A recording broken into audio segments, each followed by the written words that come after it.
Well, leadership in general, because I'm speaking from a social work perspective, is the combination of the biopsychosocial model, which is really what social work works from. So really what clinical leadership, or leadership in general then, if we kind of dissect the term, is holistic person-centred care. So that really means like thinking through the eyes of the service user or patient whenever you're leading the team. It really means focusing on the shared vision and making sure that the delivery of the service is of a high standard. I think clinical leaders are able to delegate and they're able to resolve conflict, they're able to practice effectively, but I think they go a bit further than that and create visions, and they're visionary and they inspire other people to be able to achieve the best that they can. I think a clinical leader is someone with a strong vision for change. So it's someone who is constantly kind of critically evaluating their own and their work of the clinical team. So they see what areas need to change, and they're not afraid to say that change needs to be done. They're someone who not only spots the change but is determined and will work relentlessly until that change takes place. So for me, being a clinical leader keeps it real. We're the interface between the patient and the organisation or the service, and from that then we're able to influence and encourage people to work collaboratively and collectively towards a common goal to make sure that we improve patient care and service for everyone. So clinical leaders understand the context that they're working in, so they understand the resource constraints that we're in, they understand the safety issues that need to be put in place and the governance that needs to be put in place to ensure good quality of services for patients. But they also are people who inspire others to move forward. They engage with others, they're really good communicators, so they understand, they have networks maybe within the environment where they're working. They can engage other people to move things forward, but they also have really good networks outside their organisations. They understand what good practice is in other organisations and pull that in to their organisation. So good clinical leadership is strong engagement with all the people, to actively listen, to have a shared vision, to agree goals and objectives and outcomes, all based on evidence and experience. Sometimes I think a good clinical leader is like building a Rubik's Cube. You have to ensure that every turn and change is a move in the right direction for all sides. Grand. So clinical leadership to me comes in different forms, and there's lots of different qualities that kind of make up good leadership and good clinical leadership. Some of the more important things are actually some of the social skills, with being very approachable, and that includes to your colleagues, to other staff around you, sort of from the porters right up to the seniors as well. They need to be professional, so that includes things like staying up to date with their medical knowledge. They need to be able to reflect on their practice. So a leadership stance then is about seeing beyond the barriers and looking at other ways of doing things and being brave enough to test new things.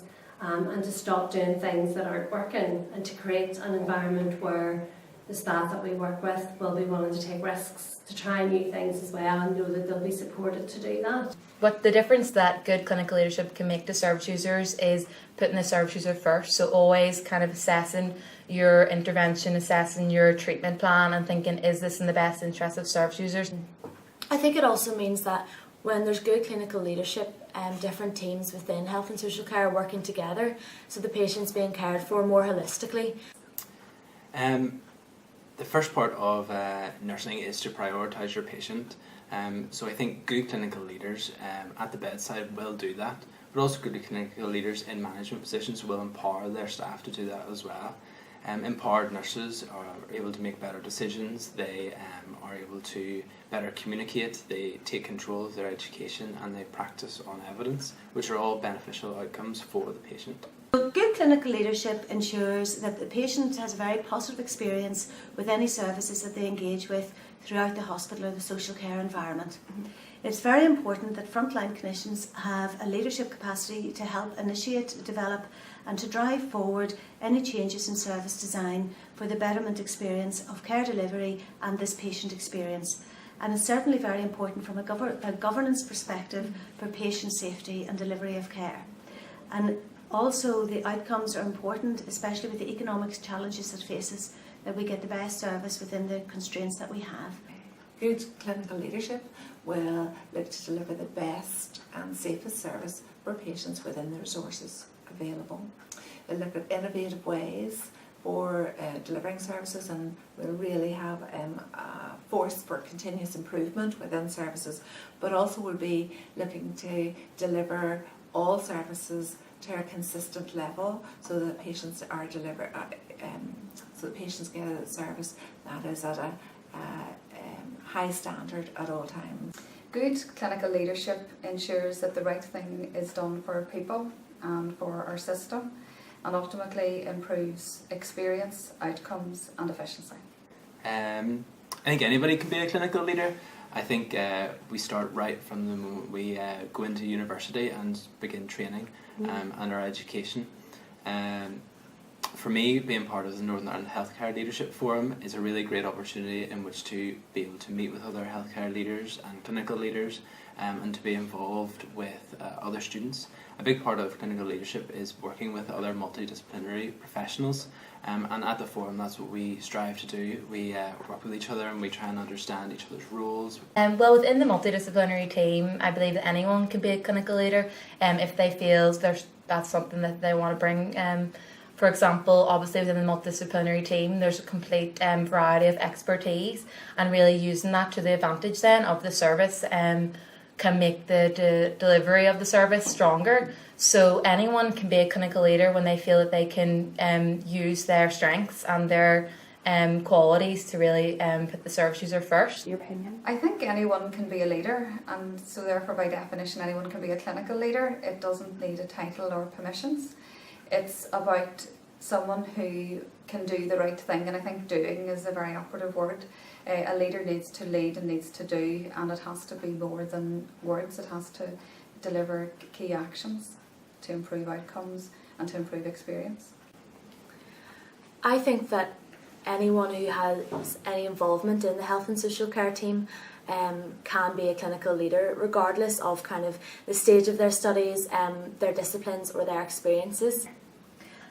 Everyone, any clinician of any grade can be a clinical leader, and I think it's very important that everybody is listened to, because new staff coming in or younger staff coming in will have very good ideas. So anyone can be a leader.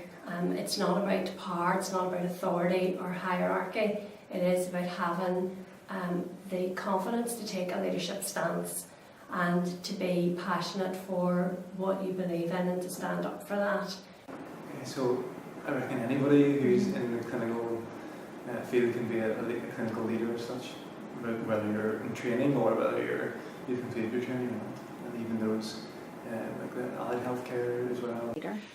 Well, really anybody who has the understanding of the service that they're working in, who understands the needs of the patients and is curious to deliver the very best service that they can.